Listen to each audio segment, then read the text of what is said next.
네, 매주 월요일 영원한 현역 박지원 전 비서실장과 함께하는 고품격 본격 정치 토크 박지원의 정치의 품격.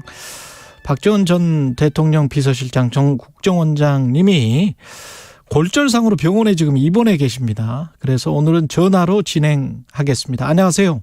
네, 안녕하세요. 아, 목소리는 좋으시네요. 제가 네. 안녕하지 못합니다. 그러니까요. 안녕하지 예, 못하시는데 그 예. 다친 발목은 좀 괜찮으세요? 오늘 오후에 수술하면은 한 열흘 병원에 있다가 목발 짚고 나가게 된다고 합니다. 아이고, 예. 예. 아, 쾌유하시길 바라고요. 예, 지금 염려 끼쳐서 죄송합니다. 예, 상황이 뭐 여러 상황이 또 박지원 전 국정원장께 안 좋은 상황으로 지금 돌아가고 있는 것 같습니다.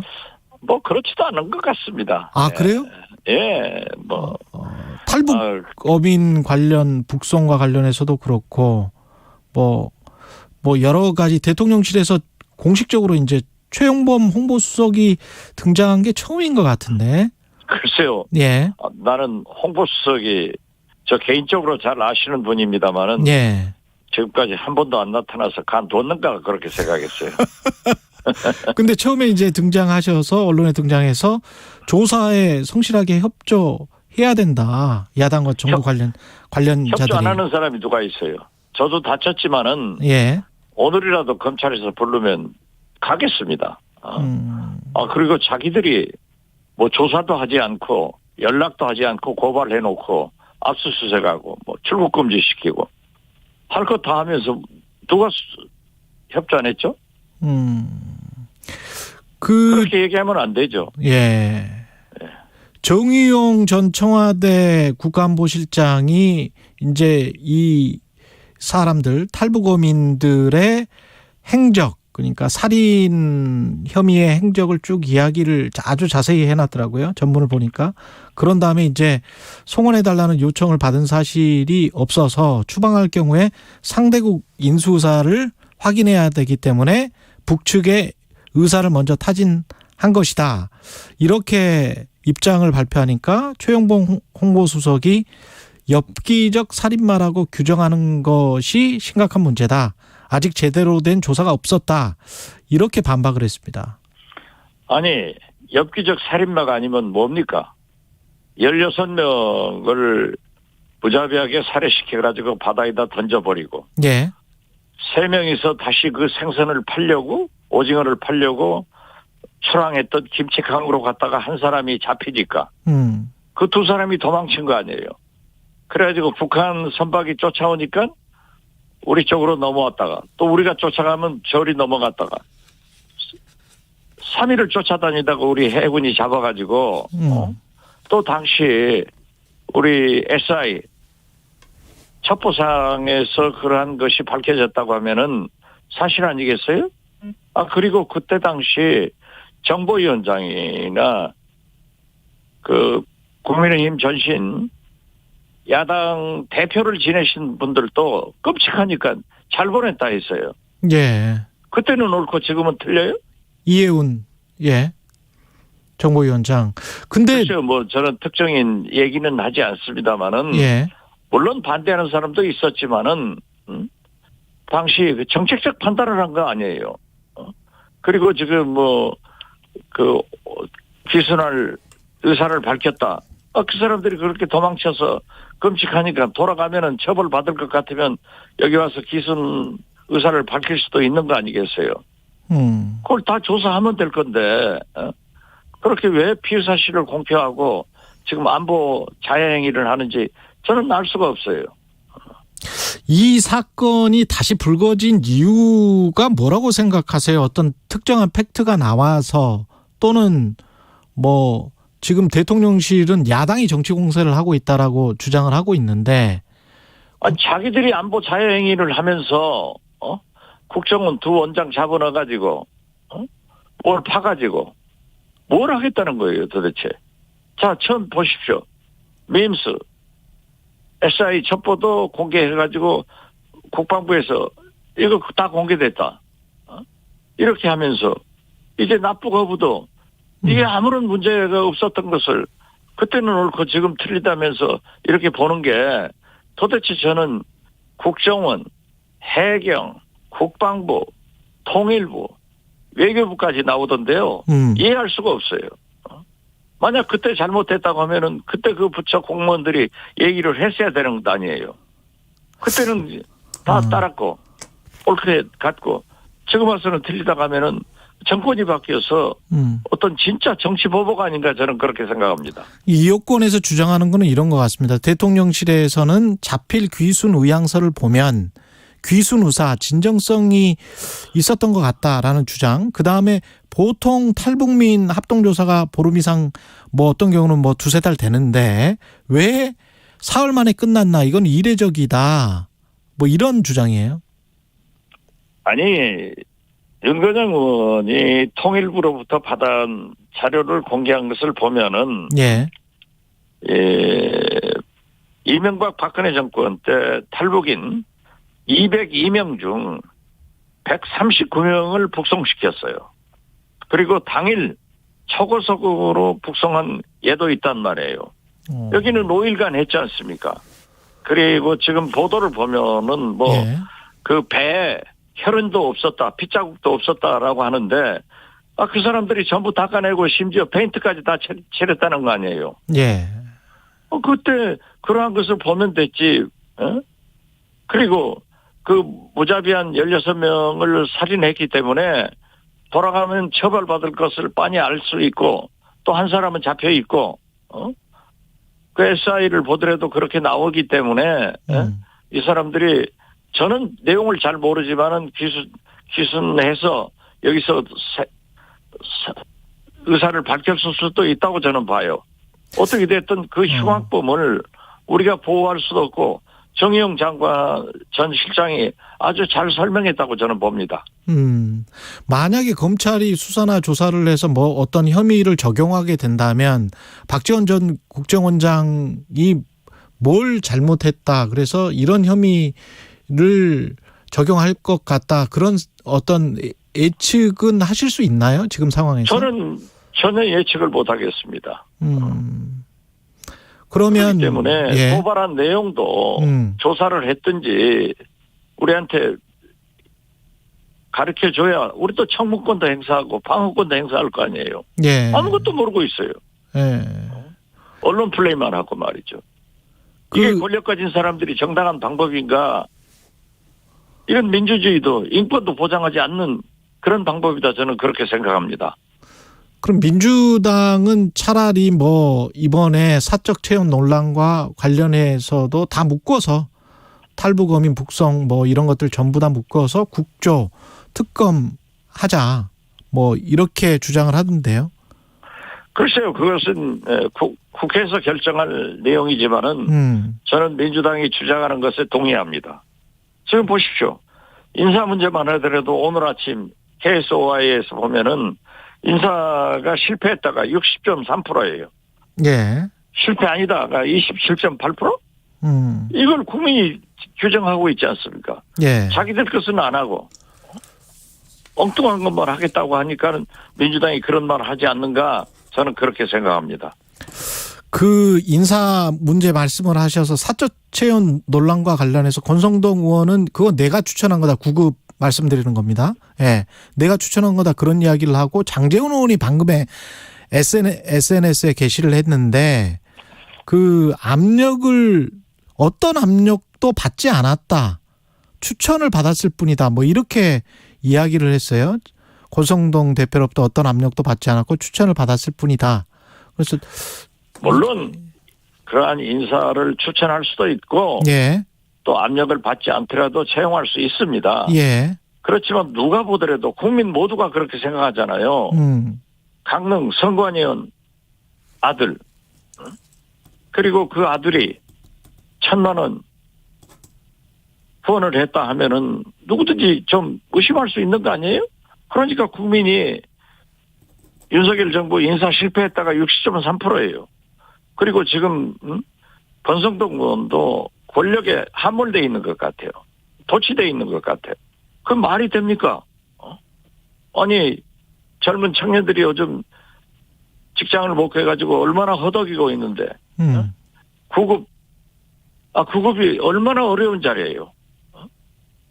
월급도 적고, 뭐 7급도 했어야 되는데. 그런 얘기를 하시는 건 아니죠. 저는 추천하고 뭐 그거 잘못이 아니라 채용할 수 있어요.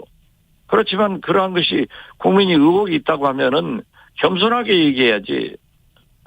그게 말이 됩니까? 국민을 얕잡아보고 하는 거 아니에요. 이러니까 2030 세대들이 얼마나 실망하겠어요.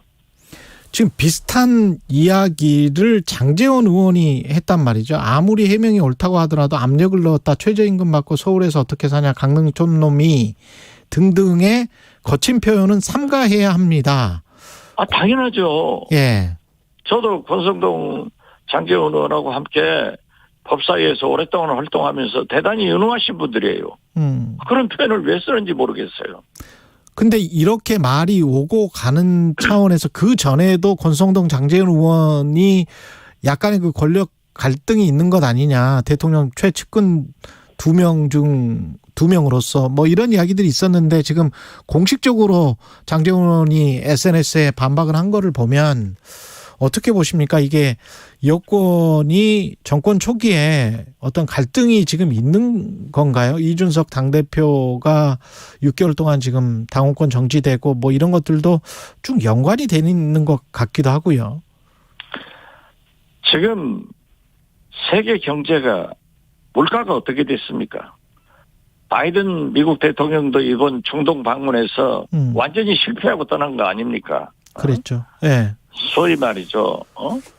중국과 러시아가 중국에서 러시아로 반도체를 예년에 2배를 수출했다는 거예요.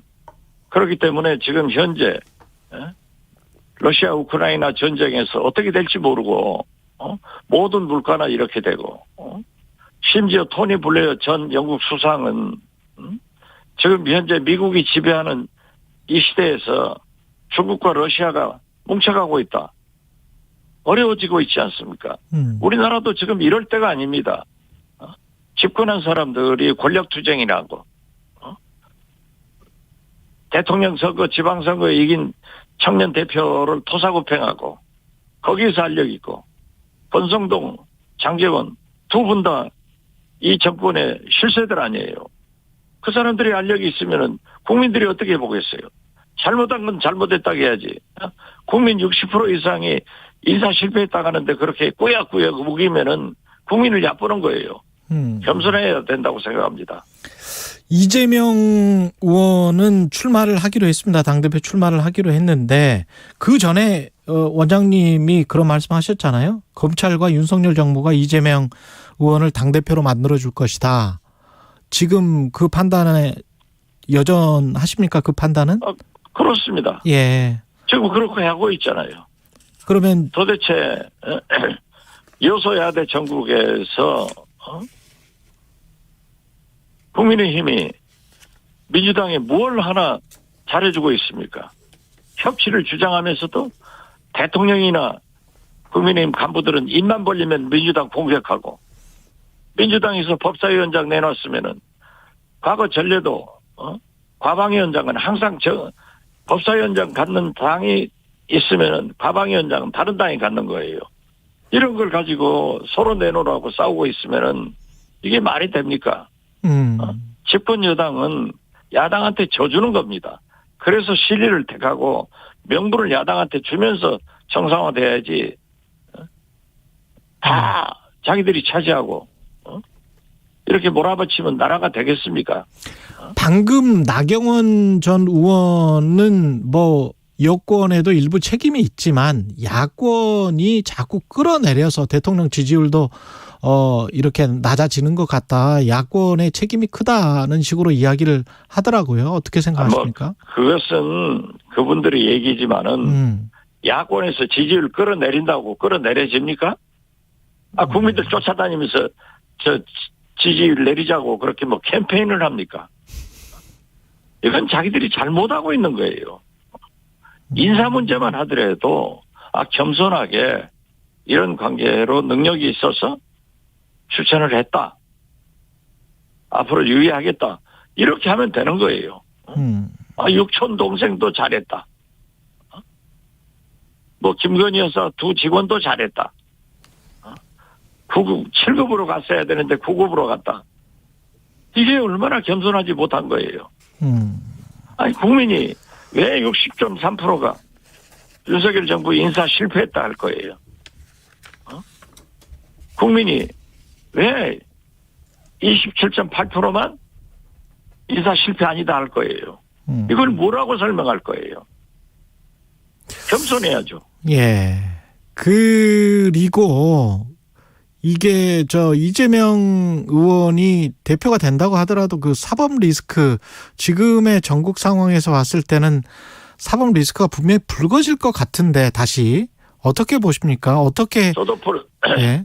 저도 불거질 거라고 봅니다. 예. 지금 현재도 뭐 검찰에서나 경찰에서 많은 수사가 진행 중에 있지 않습니까? 그러면 이재명 대표도 당 대표가 되더라도 싸울 거 싸우고 협력할 것은 협력해야죠. 근데 그 싸울 거 싸우면서 민주당이 그 당대표 리스크에, 이재명 리스크에 함몰 쭉 이렇게 들어가 버리는, 수렁처럼 들어가 버리는 그런 가능성도 있지 않습니까? 뭐 여러 가지 가능성이 있겠지만은, 예. 만약 이재명 당대표가 당선된다고 하면은 이재명 당대표의 리더십이 그때 발휘될 겁니다. 그때 봐야 알지, 뭐 제가 밖에서 얘기하는 것은 바람직하지 않다고 생각합니다. 그 국정원장도 하셨고, 사실은 한일 관계 관련해서도 꼭 질문을 지난주에도 했었어야 되는데, 박진 외교부 장관이 지금 일본을 공식 방문을 합니다. 그래서 이게 개선의 물꼬를 틀 수 있을까도 걱정이지만, 또 한편으로는 뭔가 너무 내줘 버리고 일본식으로 일본이 하자는 대로 끌려갈까, 그것도 좀 걱정이긴 한데 어떻게 보세요? 저는 윤석열 정부 외교안보 라인에서 박진 외교부 장관이나 권영세 통일부 장관이 굉장히 합리적이고 예. 잘하실 분들이라고 생각하고, 지금까지도 여러 가지 내용을 보면은 높이 평가를 합니다. 그리고 박진 장관도 오랜 경험을 가졌기 때문에 한일 관계가 굉장히 델리케이트한 점이 있지만은 정상화를 위해서 우리가 모든 것을 가져올 수는 없지만은 그래도 우리 국민 감정을, 또 피해자들의 의견을 잘 참작해서 잘 하리라고 봅니다. 따라서 저는 항상 한일 관계는 투치력으로 가야 된다. 예. 문화 교류나 상업 교류는 민간 부분에서 하고, 그러한 역사적 문제나 이러한 것은 정부 차원에서 해야 되기 때문에 그러한 것을 저는 박진 장관이 잘 해내리라고 봅니다. 박지원 전 위원장도 출마를 지금 강행하기로 했는데, 이 부분은 어떻게 보십니까? 저는 박지원 위원장이 만약 출마를 하고 싶어도 선관위에다가 제출을 하면은 접수가 안 될 거 아니에요. 예. 그래서 저는 그래도 비대위 공동위원장을 하신 분이고, 저 개인적으로도 왜 공동위원장은 되고 대표는 출마 못하게 하느냐 하는 것을 수차 얘기를 했는데, 그렇죠. 예. 예, 이제 당론이 결정되고 이렇게 된다고 하면은 좀 박지원 전 위원장도 양보를 하는 것이 좋다. 그래서 등록을 하지 않는 것이 좋다. 또 민주당이 좀 조용한 것이 좋다. 저는 그렇게 생각합니다. 예. 인터뷰 중에 박지원 전 원장이 언급한 국민 10명 중 6명이 윤석열 정부 인사에 대해 인사 실패로 판단한다는 여론조사 결과, 이건 한국사회여론연구소 KSOI가 TBS 의뢰로 지난 8일부터 9일 조사한 결과입니다. 자세한 내용은 중앙선거 여론조사 심의 홈페이지를 참조하시면 되고요. 여기까지 듣겠습니다. 영원한 현역 정치의 품격 박지원 전 국정원장이었습니다. 고맙습니다. 네, 감사합니다.